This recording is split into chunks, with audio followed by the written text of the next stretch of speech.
Người ấy là chọn tuyệt vời của em thì em hãy ngước nhìn về bên ấy, có sao lại nhìn về bên này?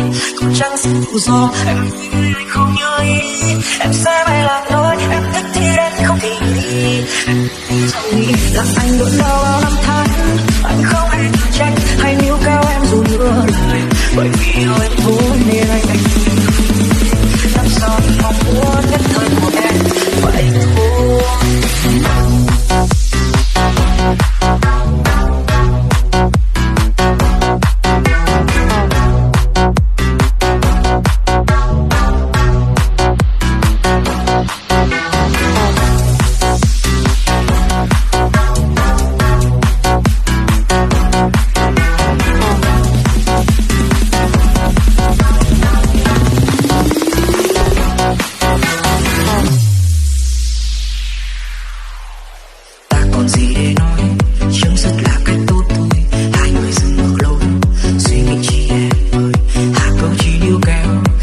Cuộc tình ta đã héo, anh phải lùi lại một bước, trả cho em sự tự do, trả cho em những lời nói dối, trả cho em những vết thương em xếp ngăn mắt vào anh bao ngày. Người dưng không cần quan tâm, yêu đương gì đâu hỏi thăm, hôm nay anh vấp ngã khi biết nhìn xa xa.